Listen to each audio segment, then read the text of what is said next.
राजस्थान की राजनीति में एक बहुत बड़ा फैसला लिया है और हमने भी तैयारी कर दी है।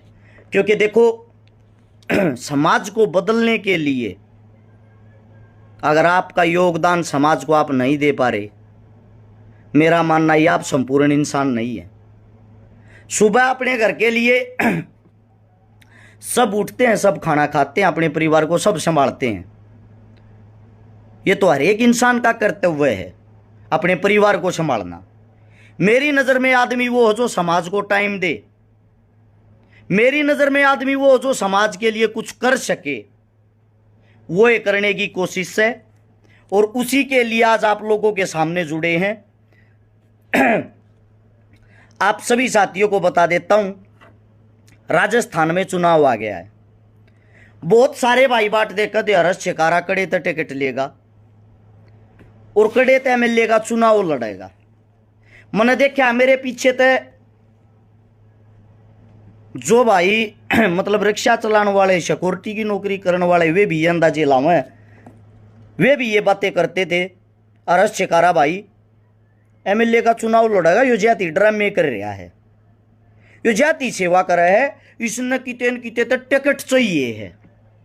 यही सवाल जवाब थे ना आप लोगों के। शायद आप लोगों का सपना सच हो गया आज और वो सपना आप लोगों के सामने है। मैं आप लोगों को बता देता हूं, राजस्थान से इसी 29 तारीख को आज 27 से 2 दिन बाद जयपुर के अंदर आरएलपी पार्टी प्लस अपने चंद्रशेखर आजाद भाई की पार्टी, दोनों पार्टी मिलके आरएलपी प्लस एएसपी लाखों आदमियों की रैली कर रही है। उस रैली में सबसे पहले तो आप सभी का न्योता है, आप सभी साथी ज्यादा से ज्यादा मात्रा माना, वहां एक बड़ा फैसला लिया जाएगा। और अब बात आती है हरस शिकारा के चुनाव लड़ने की। जो कहते थे हरस शिकारा न तो उड़े तो हनुमान तो वो लड़ना होगा चुनाव, इस मारे राजस्थान रहता है, इस मारे ये काम करे। एमएलए मेरे सामने, मैं आप लोगों को आज वास्तविकता बता देता हूं, इतनी छोटी ही चीज है, इतनी छोटी ही चीज। मैं एमएलए का चुनाव नहीं लड़ रहे, आप गलत अंदाजा लागे, आप हरस शिकारा को गलत पढ़ते हो। इतनी छोटी लड़ाई नहीं लड़ रहा मैं। आज आप लोगों को बता देता हूं लड़ाई क्या थी, क्या होगी। हाथी के दांत दिखाने के और होते खाने के और सेम। मैं जिस चीज पे काम करता हूं वे चीजें तो लोगों के सपनों में भी नहीं हो सकती। मेरे जिन जिन आदमियों के साथ संपर्क है, अफसर, अधिकारी, नेता, मंत्रियों के साथ, वे बातें तो लोग सोच भी नहीं सकते। फर्क इतना मैंने कभी दिखावा नहीं किया। सबसे पहली बात अब आती है, राजस्थान के अंदर हमारा एक बड़ा भाई हनुमान बेनीवाल और दूसरा हमारा बड़ा भाई है उत्तर प्रदेश से चंद्रशेखर रावण। कई साथियों को बहुत बड़ी खुजली हो रही है इन चीजों से, ये क्यों मिलवाने वाला मैं था भाई हरस शिकारा था, रेशम ही बैठा हूं। 2 दिन तक राजस्थान था, 2 दिन तक सोए हो लिए। कल वो प्रेस कॉन्फ्रेंस हुई, दोनों भाई इकट्ठे आए। लोगा का खुजली होगी, किन लोगा को होगी? उन लोगा को होगी जो कांग्रेस का, बीजेपी का काख में जोड़ा टांगे अंड्या करते। उनका ये हो गया कि ये इकट्ठे हो गए क्योंकि चंद्रशेखर वास्तविकता ये दलितों का मसीहा है, इसमें कोई शक नहीं। और हनुमान जी बेनीवाल किसान कमेरों का मसीहा है। और जब दोनों मसीहा प्लस मसीहा यानी कि छोटू राम साहब के, भगत सिंह जी के, बाबा भीमराव अंबेडकर के, इनके आपस में चाहने वाले, इनकी विचारधारा पर चलने वाले एक हो गए तो देश के अंदर तो उथल पुथल मच जाएगी। राजस्थान में 200 सीट हैं और मैंने वादा किया चंद्रशेखर से, हनुमान भाई साहब से, दोनों से एक, वो वादा बताता हूं आज आप लोगों को। 200 सीट टोटल हैं, 100 सीट जिसकी आती है वो सरकार बना लेती है। अब सुनो गौर की बात, हरस शिकारा सिर्फ एक सीट से चुनाव लड़ सकता था विधायकी का, वो कोई भी सीट हो ना। मेरे लिए कोई बड़ी बात विधायकी का चुनाव लड़ना। जब मैंने राजस्थान के अंदर क्या पता का आदमियों को तो टिकट दिलवा दी, मैं टिकट उनको दिलवा सकता हूं। रेल की, बस की टिकट की बात नहीं कर रहा, एमएलए की टिकट की बात कर रहा हूं, विधायकी की। तो मेरे हिसाब से वो टिकट मैं खुद भी ले सकता था। लेकिन अगर मैं एक सीट पर टिकट लेकर और नेताजी बनकर और वो सीट जीत लेता, उससे राजस्थान का क्या भला होता। मैंने कैंसल किया, दोनों भाइयों से मना किया, मैंने चुनाव नहीं लड़ना, मैंने चुनाव लड़वाने हैं लोग, ठीक है। मेरी जिम्मेदारी ली मैंने, दोनों भाइयों के बीच में बैठ के मैंने ये कसम खाई है, आपकी पार्टी की 10 विधानसभा मेरी जिम्मेदारी लाना, उन 10 विधानसभाओं से 10 विधायक बना के अरस शिकारा देगा, और वो जिम्मेदारी मेरी 29 तारीख को लगा दी जाएगी। आप लोगों के सामने वो चीजें चलेंगी, आप लोगों के सामने वो चीजें दिखाऊंगा राजनीति होती क्या है। जो लोग सपने में सोचते हैं ये मिल जाते तो क्या होता, वो काम आपके भाई ने किया। जो आदमी खाली हमारे को गालियां देने के लिए सीमित रह गए, इन चीजों में लगे रहे, जिनका मैं कभी जवाब देना पसंद नहीं करता था, उसका रीजन यही था। हम जिस बड़े काम में लग रहे हो बदलाव का काम है। बदलाव क्या करना है, राजा का लड़का ही राजा बनेगा, ये मुहिम चलती आ रही थी। राजस्थान के अंदर कांग्रेस और बीजेपी, एक बार कांग्रेस एक बार बीजेपी, एक बार कांग्रेस एक बार बीजेपी, आज तक दलित की, कमेरे की, किसान की कोई सरकार नहीं थी। अब यह सपना पूरा होगा कि हनुमान बेनीवाल राजस्थान के अंदर से सरकार बनाएगा। आज नोट कर लेना, मेरी एक भी बात झूठी नहीं पाई आज तक। आज बता रहा हूं, हनुमान बेनीवाल की आज की डेट में 40 सीटें क्लियर आएंगी, 40 सीटें क्लियर, ये आज की पोजीशन है। जो चंद्रशेखर और हनुमान दोनों भाई इकट्ठे हुए हैं, न्यू देख लो, कुछ ना कुछ तो यार हम होएंगे। जब हमने हनुमान को और रावण को एक कर दिया, हनुमान और रावण तो हमेशा से एक दूसरे के विपक्षी रहे, विरोधी रहे हैं। अब कौन से हनुमान और रावण ना आप सोच रहे हो, वो सोच आप लोगों की है। अब बात आती है, हमने काम करना था किस चीज पे, शिक्षा पे, स्वास्थ्य पे, रोजगार पे। वास्तविकता के मुद्दे लोग भूल गए। एक पार्टी ने तक कंसेप्ट उठा लिया हिंदू धर्म का, जय श्री राम का, जिसका नाम है बीजेपी। आपने जय श्री राम नहीं बोलिया तो आप देश के दुश्मन होगे। ये कौन सी बात हुई भाई। देहात के अंदर आज भी, हमारे हरियाणा के अंदर कोई किसी भी जाति, किसी भी धर्म, किसी भी मजहब का हो, सुता उठता है, आदमी से आदमी मिलता है तो पता क्या कहते हैं, राम राम जी। जो राम और राम है, जो आपका जय श्री राम, उसमें तो एक बार राम आवा है, राम राम में तो 2 बार राम आवा है। ठीक है। अब बात आती है, जैसा आदमी हमारे से मिलेगा, हम उसकी लैंग्वेज में ही उससे प्यार करेंगे। हमारे को सरदार मिलेगा तो हम बोलेंगे सत श्री अकाल पाजी। मौलवी मिलेगा, अस्सलाम वालेकुम भाईजान।